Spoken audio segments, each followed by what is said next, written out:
Tahimik muna tayo kapatid, huminga ka ng malalim. Sa dami ng ingay sa mundo, minsan kailangan lang natin ng isang sandali para maramdaman na may Diyos na hindi nagbabago, na tahimik lang na naghihintay sa ating pagtawag. Hindi mo kailangang maging perpekto para lumapit sa Kanya. Ang kailangan lang, isang pusong handang makinig at magtiwala. Sinasabi sa awit 46:10, magpakatahimik kayo at kilalanin ninyong ako ang Diyos. Ngayong umaga, hayaang ang presensya niya ang pumuno sa bawat sulok ng puso mo, sapagkat kahit may bagyo sa labas, may kapayapaang kayang ibigay ang Diyos na hindi kayang pantayan ng mundo. Lumapit ka, dahil sa susunod na sandali, mararamdaman mo ang kapayapaang iyon na kayang patahimikin ang anumang unos. Alam mo ba kapatid, may mga umaga na tila karaniwan lang, pero sa mata ng Diyos, ito ang araw ng bagong simula, isang panibagong paghinga ng Kanyang biyaya, isang araw na puno ng pag-asa, direksyon at himalang hindi mo inaasahan. Ang bawat paggising mo ay paalala na may layunin pa ang Diyos para sa iyo. Kaya ngayong umaga, bago ka pa tumingin sa iyong telepono, bago mo pa isipin ang mga alalahanin ng araw, hinahanda na ng Diyos ang daan para sa kapayapaan mo. Sabi sa Jeremias 9:11, sapagkat nalalaman ko ang mga panukala na aking iniisip para sa inyo, mga panukalang ikabubuti at hindi ikasasama, upang bigyan kayo ng pag-asa at hinaharap. Hindi ka iniwan, hindi ka nakakalimutan. Ang mga panalangin mong tila walang sagot, narinig niya. At ngayong umaga, gusto niyang ipaalala sa iyo, anak, narito ako, nasa tabi mo ako. Nais kong kausapin ka. Ang kailangan mo lang ay isang pusong bukas at isang pananampalatayang hindi sumusuko. Hindi aksidente na napunta ka sa video na ito. Ang Diyos ang nagdala sa iyo rito upang maranasan mo ang kapayapaang kayang pumawi ng lahat ng takot. Ito ang oras ng panalangin. Ito ang sandali kung saan maririnig mo ang tinig ng Diyos sa gitna ng katahimikan. Isulat sa mga komento, salita mo Panginoon ang nais kong marinig, at huwag kalimutang mag-subscribe para sa mas marami pang gabay mula sa salita ng Diyos. Tahimik ka muna diyan kapatid, huwag kang magmadali, hindi mo kailangang gawin ang lahat ngayon. Ang Diyos na lumalang ng langit at lupa ay narito ngayon. Sa simpleng paghinga mo, naroroon ang presensya niya. Sa bawat tibok ng puso mo, naririnig niya ang sigaw ng kaluluwa mo. Hindi mo kailangang magsalita ng mahaba. Isang salita lang, isang panalangin mula sa puso, sapat na yon upang gumalaw ang langit. Ngayon, hayaan mong samahan kita sa panalangin.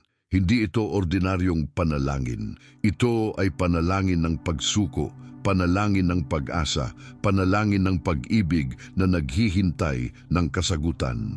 Huminga ka muna, isara mo ang iyong mga mata, ilapit mo ang puso mo. Narito tayo, ikaw at ang Diyos lamang. Panginoon naming Diyos, Ama na nasa langit, lumalapit po kami sa iyo ngayong umaga.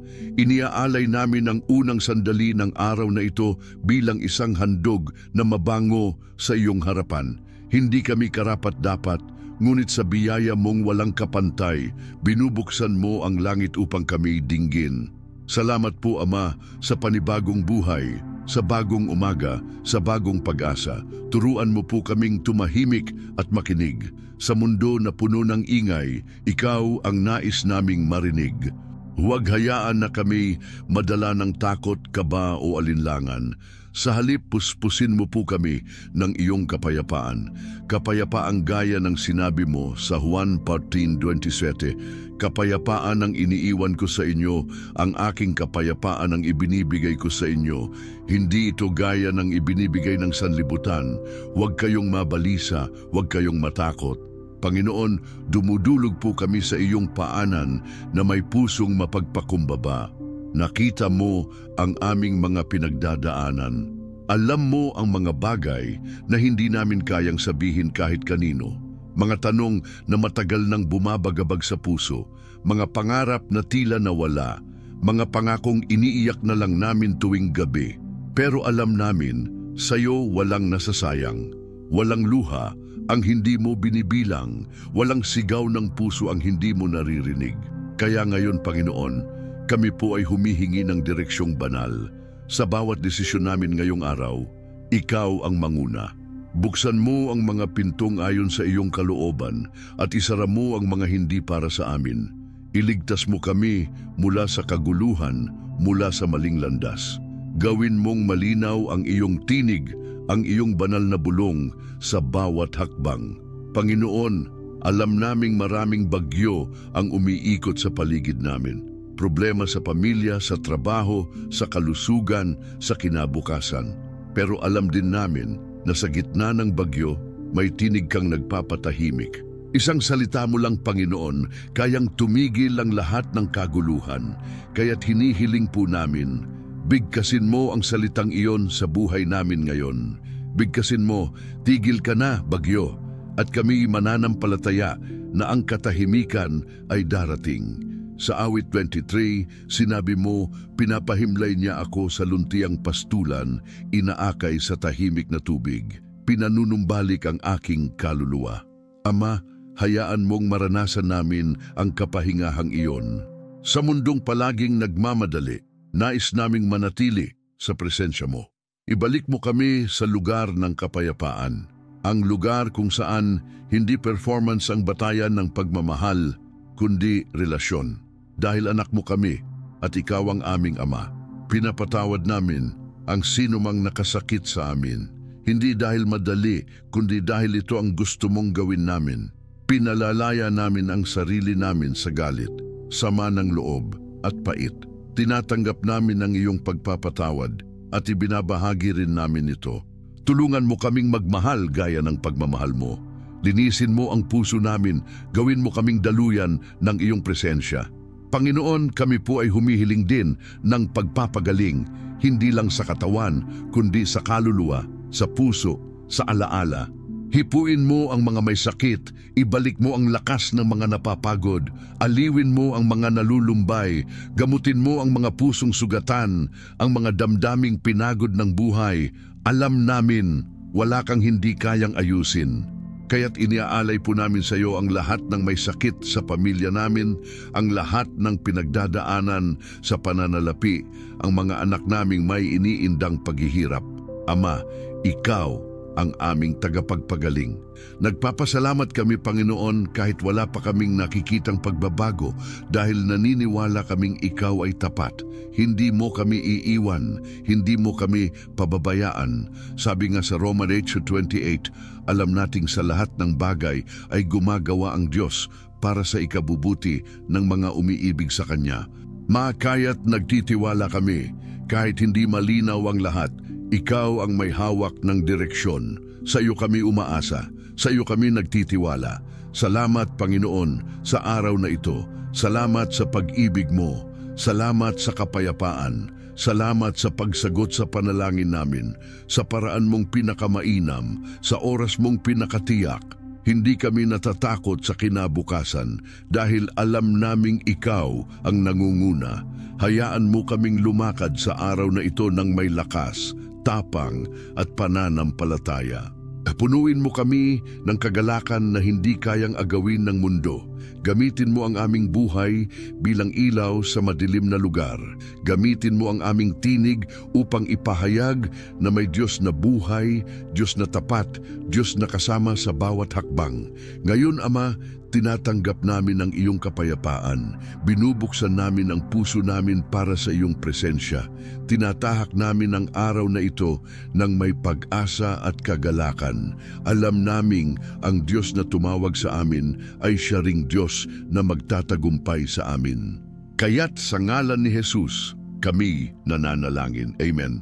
Ngayon, kapatid, gusto kong manatili kang tahimik ng ilang segundo. Hayaan mong bumaba ang presensya ng Diyos sa lugar mo. Pakiramdam mo ba yan? Hindi yan damdamin lang. Presensya yan, kapayapaan yan. Yun ang tinig ng Diyos na nagsasabing, narito ako, kasama mo ako, hindi kita iiwan. Alam kong may hinihingi ka. Alam kong may dasal kang gustong ibulong. Isulat mo sa mga komento ang salitang, narito ako, Panginoon. Usap tayo. Kung gusto mo, idagdag mo rin ang iyong panalangin. Napakaraming nanonood dito araw-araw at lahat tayo'y nagkakaisa sa pananampalataya. Kung hindi ka pa nakasubscribe, ngayon na ang panahon. Hindi aksidente ang pagkakadiskubre mo sa video na ito. May layunin si Lord. May sagot siya. May direksyon na paparating. May bagong simula. Alam mo, kapatid, nararamdaman ko ang tibok ng iyong puso dito sa bawat titig mong nakalapat sa isip mo ngayon. Hindi man mo makita ang labi ng pagkaupo ko sa tabi mo, dama ko na may kasama kang nagdadasal at nakikinig. Sa pagkakataong ito, gagamitin ko ang kwento ni Pedro, isang alagad na naglakad sa gitna ng dagat. Isang matinding larawan ng pananalig, paglipad laban sa takot at pakikipagsapalaran na pinamumunuan ng Diyos. Tayo'y magsisimula sa isang eksena na parang pelikula. Gabi, dagat na nagngangalit, hangin na nagbubulong ng takot, alon na tila aagawin ang pag-asa. At naroon si Jesus, pamamasyal sa ibabaw ng tubig, tahimik, hindi nagmamadali. Pagdating ni Pedro sa bangka, sinabi niya, "Kung ikaw nga, Panginoon, ipawalang loob mo akong lumakad papunta sa iyo." Ibig sabihin nun, handa siyang sumugal, hindi dahil alam niya kung papaano, kundi dahil may tapang ang panalangin. At noong basta siyang lumakad, hindi dahil buo ang tiwala, kundi dahil mas malakas ang pag-asa, nahulog siya sa alon nang magsimulang magduda. Kaya umiyak siya ng, "Panginoon, sinalat mo ako," at agad siyang inalalayan. Hindi dahil matibay ang paglakad, kundi dahil ang Diyos mismo ang humagod, humigop at nagligtas. Alam ko na tamang-tama ito sa iyo ngayon, kasi kahit gaano man kalakas ang unos mo, maliit man ang tiwala mo, sobra ang pag-asa mo, narito si Jesus, mukhang tahimik, handang mag-abot ng kamay. Ang tanong ngayon, ihahatid ka ba ng iyong pananampalataya kahit paano man kaliit, manatiling nakatingin sa Kanya kahit malakas ang dagundong ng bagyo? Ang kwento ni Pedro ay hindi lang pang-ibang dako mananatili. Ito'y kwento mo. Sa bawat araw, may dagat, may alon ng takot, sa trabaho, sa pamilya, sa kalusugan, sa kinabukasan. Maaari kang maglakad ng konti, magtayo ng tiwala, saka madapa. At doon mo mararamdaman ang puso ng Diyos, kasi hindi dahilan ang stabilidad ng paglakad, kundi ang presensya niya habang ikaw ay bumabagsak at bumabangon muli. Kaya ngayon, tanungan mo ang sarili, handa ka bang umasa kahit hindi mo nakikita ang daan? Handa ka bang tumingin sa Diyos kahit tila malayo, o hayaan mo munang matakot ka at tumigil? Pero tandaan, hindi man perpekto ang bawat hakbang mo, sapat pa rin. Dahil may tropa ka na hindi man lang nagpabaya sa'yo, si Jesus. Hindi Kanya kinakalimutan, hindi Kanya iiwan. At ngayon sa umaga mo, naririnig mo ang panawagan, "Huwag kang matakot, tumingin ka lang, ako ang kamay mo." Ngayon, magpahangin ka ng saglit, damhin mo ang kisap ng pag-asa, mamanhid man ang parang puso mo, ibulong mo ng tahimik, "Panginoon, sagipin mo ako," at hayaang ang simpleng tahimik na panawagan na iyon ang ilaw mo. Pero baka nagtataka ka, paano kung hindi sapat ang tibay ko? Paano kung bumagsak pa rin ako sa unos? Wala tayong dahilan para magmadali. Pero may naghihintay na mas malalim na bahagi ng pagtitiwala. Iyon ang dadalhin kita sa Ato 4, kung saan matutuklasan natin ang tunay na lihim ng kapayapaan. Hindi ito nanggagaling sa pagkontrol ng unos, kundi sa pagtitiwala sa Kanya habang naglalakad ka pa rin kahit may bagyo. At dahil gusto kong maramdaman mo ang halong pag-asa at lagkit ng pananalig mo, magtanong muna tayo, ano ang bagyo mo ngayon? Uriin mo ito sa iyong isip, pag-aalinlangan, takot sa bukas, kawalan ng direksyon, pagod sa laban. Isusulat mo ba yan sa komento? Sa Filipino common natin, sabihin mo lang, "Kapit lang po, Panginoon." O baka kaya, "Dito ako, Panginoon." Dahil hindi naglalayag ng mag-isa ang ulan. May pag-asa, may Diyos, may direksyon. At kung hindi ka pa nakasubscribe, sana'y gawin mo na para tuloy-tuloy ang dasal, patuloy ang gabay, araw-araw. Ngayon, hihinto ako dito muna. Kapag tumahimik tayo, Naririnig mo ba ang kanyang bulong? Tiwala, tumayo, tingnan mo ako. Sabihin mo lang kapag handa ka para sa ato 4 at sama-sama tayong lalakas pa ng husto. Tahimik muna tayo kapatid. Hindi lahat ng kapayapaan ay tahimik ang paligid.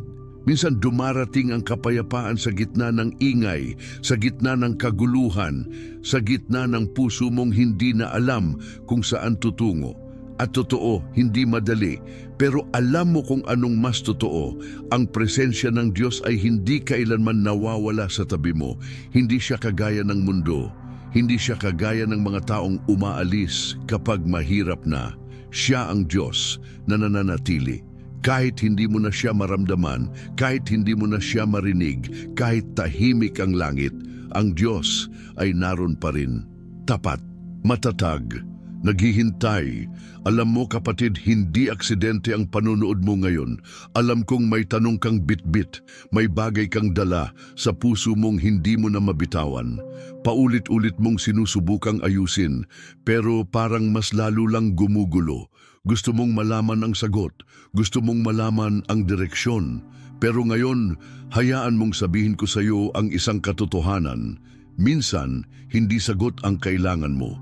Minsan, hindi solusyon ang kailangan mo. Minsan, ang tunay mong kailangan ay kapayapaan. Ang kapayapaan ng Diyos ay hindi kapareho ng katahimikan ng mundo. Hindi ito galing sa maayos na schedule o sa pag-aayos ng problema. Ang kapayapaan ng Diyos ay dumarating kahit wala pang nasusolusyonan. Dumarating kahit umiiyak ka pa. Dumarating kahit hindi pa malinaw ang lahat.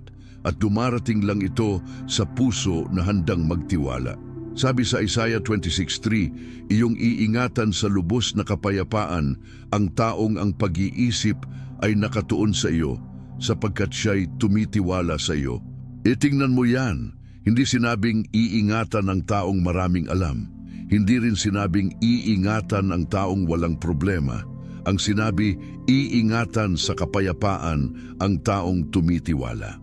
Kaya kapatid, kahit hindi mo naiintindihan, kahit hindi mo makita ang susunod na hakbang, basta't tumingin ka sa Diyos, darating ang kapayapaan. Minsan, hindi natin ito nararamdaman agad. Hindi palaging may goosebumps. Hindi palaging may dramatic music sa background. Pero darating siya sa katahimikan, sa hininga, sa gitna ng luha, sa gitna ng pananahimik. Doon nagsisimula ang tunay na kapayapaan kapag pinipili mong magtiwala kahit walang garantiya. Ngayon gusto kitang tanungin, may iniingatan ka ba ngayon na hindi mo pa naibibigay sa Diyos? May bagay ka bang hawak-hawak, pilit mong kontrolin, pero sa totoo lang, pagod ka na? Iyan ang gusto niyang kunin. Iyan ang hinihintay niyang isuko mo. Hindi dahil gusto kanyang kontrolin, kundi dahil gusto kanyang palayain. Kaya sa sandaling ito, isuko mo na. Sabihin mo sa puso mo, Panginoon, pagod na akong hawakan ito. Sa'yo ko na ibinibigay. Ang tunay na kapayapaan ay hindi lang kawalan ng gulo. Ito ay presensya ng Diyos sa gitna ng gulo. Ito ang nagbibigay sa iyo ng lakas na ngumiti kahit may iniiyakan. Ito ang nagbibigay sa iyo ng tapang na bumangon kahit hindi mo alam kung saan ka pupunta.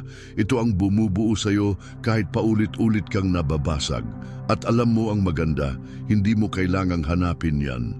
Sapagkat ang kapayapaan ng Diyos ay kusang lumalapit sa pusong handang tumigil at makinig. Hindi mo kailangang maging malakas ngayon. Hindi mo kailangang magpanggap na kaya mo lahat. Ang kailangan mo lang ay lumapit, magtiwala, maghintay. At sa gitna ng paghihintay, mararanasan mo ang isang presensya na hindi mo pa kailanman naramdaman. Isang kapayapaang hindi mo maipaliwanag. Isang katiyakang hindi mo mabibili. Isang yakap mula sa Diyos. Minsan, ang sikreto ng kapayapaan ay hindi ang pagsigaw ng Panginoon, sagutin mo ako, kundi ang tahimik na bulong ng Panginoon, narito lang ako. Minsan, hindi mo kailangang maunawaan lahat. Kailangan mo lang manatili, manahimik, maghintay. At sa katahimikan, makikita mong siya'y dumarating, tahimik, dahan-dahan, pero totoo at sapat. Sa susunod na sandali, mararamdaman mo ang pagdaloy ng kapayapaan. Hindi ito galing sa akin. Hindi rin ito dahil maganda ang mensahe. Ito ay dahil ang Diyos mismo ang bumibisita sa puso mo ngayon. Kaya hayaang manahimik ang paligid, hayaang huminga ang kaluluwa mo. Dahil ang Diyos ay narito.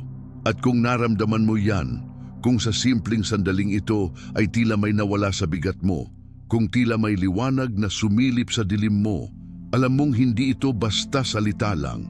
Alam mong ito ay siya. Ang kapayapaan ng Diyos ay hindi kwento lang. Isa itong presensyang dumadapo sa mga pusong handang makinig. Ngayon, bago tayo tumuloy sa susunod, nais kitang anyayahan na tumugon, walang pilitan. Pero kung nararamdaman mo na ang Diyos ay kumikilos sa puso mo, isulat mo sa mga komento, Panginoon, sa iyo ako sumasandal. Iyan ang panalangin ng isang pusong handa. At kung hindi ka pa nakasubscribe, kapatid, ngayon ang tamang oras. Hindi dahil gusto kong dumami ang bilang, kundi dahil gusto kong araw-araw kang makarinig ng ganitong paalala. May Diyos, may direksyon, may kapayapaan, at kasama mo siya. Hindi pa tapos ang Diyos sa'yo. Oo kapatid, maaaring napapagod ka na, paulit-ulit mong sinasabi sa sarili mo na baka hanggang dito na lang ako. Pero pakinggan mo ito, sa kahinaan mong yan, mas lalong gumagana ang kapangyarihan ng Diyos. At ngayong Ato Sinch, dadalhin kita sa isang panibagong lalim ng pananalig. Hindi lang basta dasal na inuulit, kundi panalangin na pinipiga mula sa kaibuturan ng puso. Panalangin na umaabot sa langit. Panalangin na ginuguhit sa luha, hindi sa labi lang. Kaya ngayon, sa gitna ng katahimikan, hayaang magsalita ang puso mo. Wala nang paligoy-ligoy, wala nang pagtatago. Humarap ka sa Diyos gaya ng kung sino ka talaga, pagod, sugatan, nanghihina, naghahanap. Hindi siya naghahanap ng perpekto, hinahanap niya ang totoo. Kaya't sa oras na ito, ihulog mo ang bigat, pakawalan mo ang kontrol. Sabihin mo, Panginoon, wala na akong ibang aasahan kundi ikaw. Ang panalangin ay hindi laging maayos pakinggan. Minsan iyak lang, minsan buntong hininga. Pero sa bawat ungol ng puso, naroon ang Diyos. Hindi niya kailangang maintindihan ang grammar mo, naiintindihan niya ang galaw ng puso mo. Sa awit 34-17, sinasabi, ang matuwid ay dumadaing at dinirinig ng Panginoon at inililigtas sa lahat nilang kabagabagan. Hindi lang isa kapatid, lahat. Kaya't bakit ka matatakot pang lumapit? Alam ko minsan parang walang epekto ang panalangin, parang ulap lang na lumilipas. Pero gusto kong sabihin sa'yo, sa bawat panalangin ipinaglalaban mo, may naaabot, may nadudurog sa langit, may hinog na sagot na papalapit. Ang panalangin ay parang binhing inilibing. Tahimik, walang nangyayari sa ibabaw, pero sa ilalim ng lupa, may ugat na tumutubo. At darating ang araw, sisibol yan. Babalik ng masagana, higit pa sa inasahan mo. Kaya huwag kang mapagod, huwag kang mawalan ng tiwala. Sabi sa 1 Thessalonica 5:17, manalangin kayong walang patid, hindi dahil makulit ka, kundi dahil ang hindi sumusuko, siya ang nakakaabot. Hindi mo kailangang malakas ang loob. Kahit nangangatog, lumapit ka pa rin. Ang pananampalataya ay hindi laging sigurado. Minsan, ito'y takot na humakbang pa rin. Kapatid, tanungin mo ang sarili mo ngayon. Ano ang bagay na paulit-ulit mong ipinagdarasal pero parang walang nangyayari? Pagpapagaling, kaligtasan ng mahal sa buhay, pagpapala sa pinansyal, kapayapaan sa pamilya, direksyon sa buhay? Isulat mo yan sa puso mo ngayon. At sa tahimik na sandaling ito, ialay mo sa Diyos. Sabihin mo, Panginoon, alam mo na to, pero heto pa rin ako, nananalig, umaasa, nagmamahal. At habang ginagawa mo yan, hayaan mong ipaalala ko sa iyo, hindi mo kailangang maunawaan ang lahat para magtiwala. Minsan, ang pananampalataya ay pagtanggap na hindi mo kontrolado ang lahat, pero alam mong hawak ng Diyos ang kabuuan. Kaya't ngayon, bitawan mo na ang agam-agam. Pumalit ang kapayapaan. Itaas mo ang paningin mo. Ibulong mo sa sarili mo, hindi pa tapos ang Panginoon sa akin. Kahit ilang beses ka nang nabigo, kahit ilang ulit ka nang nadapa, ang Diyos hindi napapagod sa iyo. Sa bawat panalangin mong walang sagot, Siya ang nagsusulat ng kwento mo. Sa bawat sandaling napagod ka na, Siya ang kumakarga. Sa bawat gabing umiiyak ka ng walang nakakaalam, Siya ang nagpapahid ng luha mo. At ngayon, dito sa panahong ito ng panalangin, nais kong itanim mo ito sa puso mo. Huwag mong husgahan ang kinabukasan mo batay sa ngayon. Hindi dahil mahirap ngayon ay ganyan na palagi. Ang panalangin mo ngayon ay magbubukas ng pintuan bukas. Ang pananalig mo ngayon ay magpapabago sa kasaysayan ng pamilya mo. Ang pag-iyak mo ngayon ay magiging patotoo balang araw. Kaya panalangin lang, lakad lang, tiwala lang. Kapatid, kung naramdaman mong para sa iyo ang bawat salitang ito, kung may umigting sa dibdib mo, kung parang may muling nagliyab sa loob mo, ibig sabihin, nangusap ang Diyos. At gusto kong anyayahan kang magpatuloy. Huwag kang bibitaw, magpatuloy sa pananalig, magpatuloy sa panalangin dahil sa susunod na bahagi, ihahanda ka ng Diyos sa isang bagong simula, isang bagong yugto, isang direksyong di mo inaasahan. Pero bago tayo lumipat, gusto kitang anyayahan na tumugon. Sa paraang alam mong simple pero makapangyarihan. Kung naramdaman mong may kapangyarihan ang panalangin ito, isulat mo sa mga komento. Dinggin mo ang puso ko, Panginoon. Isa lang yan, pero buo ang laman. At kung hindi ka pa nakasubscribe, kapatid, ngayon ang panahon, hindi para sa views, kundi para sa kaluluwa mong sabik sa direksyon, sa tinig ng Diyos, sa salitang bubuhay araw-araw. Huminga ka ngayon. Pakiramdam mo ba yan? Hindi yan basta damdamin lang. Presensya yan, kapayapaan yan.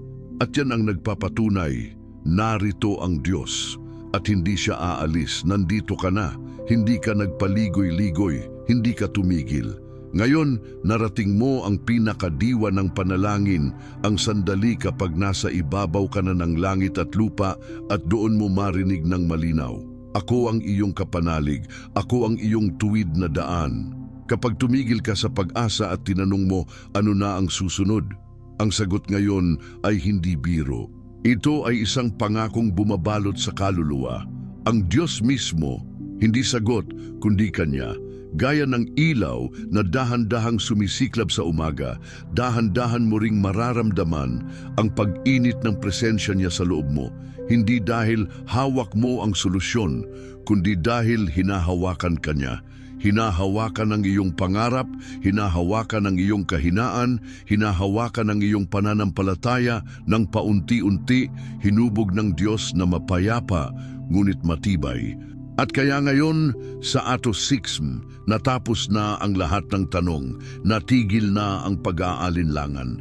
Dahil narito siya, dakila, banal, mapagmahal, kasama mo sa pagharap ng bagong simula. Hindi ito pagtatapos lang. Ito'y panimulang yugtong muling pagbabalik loob sa kanyang dahon ng pag-asa. Hindi dahil tapos na ang laban, kundi dahil may bagong laban na lilitaw. Ngunit hindi ka nawalang kasangga. Sa bawat hininga mo, maririnig mo ang topic niya. Lumakad ka. Hawakan mo ang panalangin. Ako ang katotohanan. Minsan ang buhay ay nagtatanong, may saysay kaya ako? At sa pagkakataon kwento, sasagot si Jesus, ako ang saysay mo.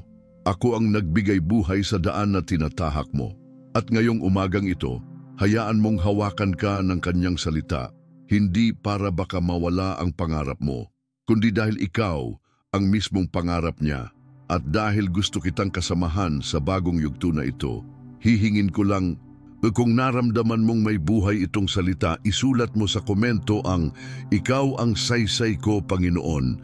Hindi lang ito simpleng sagot, ito ang kumpas ng isang pusong nananalig at sumusuko na sa Kanya. At kung hindi ka pa nakasubscribe, ngayon ang tamang pagkakataon. Pindutin mo yan, hindi lang para sa akin, kundi dahil araw-araw may mga salita na magsasalita sa puso mo. Panalangin, direksyon, kapayapaan, tapang, liwanag mula sa Diyos na hindi nagkakamali. At habang tumitingin ka ngayon sa video na lumabas sa screen na parang may nagbubulong sa'yo, pindutin mo yan dahil yan ang susunod na haligi ng iyong pagkabuhay. Naririnig mo ba ang tinig? Hindi ito isang koleksyon ng salita lang. Ito ang paanyaya ng langit para hawakan mo ang patuloy na pag-asa. Kaya pindutin mo yan. At sabay nating haharapin ang bagong kabanata kung saan hindi basta results ang inaasahan, kundi isang buhay na umaga, isang milagro, isang direksyong hindi mo pa narating, ang pananampalataya. Because every time you pray, heaven listens. Every time you declare God's word, the atmosphere shifts. At bawat oras na nananatili kang tapat sa Kanya, may nangyayaring hindi mo pa nakikita. Kaya't patuloy mong sabihin, Lord, I will wait for you. I will trust your timing. I believe in your promises. Bago tayo tuluyang magtapos, nais kong tanungin ka, ano ang pinakahinihintay mong pangako ng Diyos na matupad sa buhay mo? Ano ang nais mong isuko sa Kanya ngayong umaga? Isulat mo sa mga komento bilang isang panalangin ng pananampalataya. Sabihin mo, Panginoon, naniniwala ako sa iyong mga pangako. Ang simpleng deklarasyong ito ay hindi lamang para sa akin, kundi para din ipakita sa buong komunidad ng panalangin na tayo ay sama-samang naniniwala sa kabutihan ng Diyos. Kung hindi ka pa nakasubscribe, iniimbitahan kita ngayon na pindutin ang subscribe button. Huwag mong palampasin ang pagkakataon na araw-araw ay magsimula ng iyong umaga sa presensya ng Diyos, sa Kanyang salita at sa Kanyang kapangyarihan. At kung nais mo pang patuloy na palalimin ang iyong pananampalataya, pindutin mo rin ang video na makikita ngayon sa iyong screen. Doon ay ipapahayag natin ang isa pang makapangyarihang panalangin na tiyak na magpapalakas ng iyong loob at magdadala ng bago at matinding pag-asa. Kapatid, huwag mong kalimutan, the best is yet to come. God is not finished with you yet. May mas dakilang plano pa siyang inihahanda para sa iyo. Kaya't hawakan mo ang Kanyang kamay, kumapit ka sa Kanyang mga pangako at hayaan mong ang bawat araw ay maging patunay na ang Diyos ay buhay at tapat. At ngayon, magtatanong ako sa iyo, hindi para tapusin, kundi para mas lalo kang lumapit sa Panginoon. Ano ang gagawin mo ngayong araw para ipakita kay Lord na naniniwala ka sa Kanyang pangako? Sagutin mo yan sa komento. Dahil nais kong makita at ipagdasal ang iyong panalangin. At sama-sama nating hintayin ang himala na darating sa tamang oras.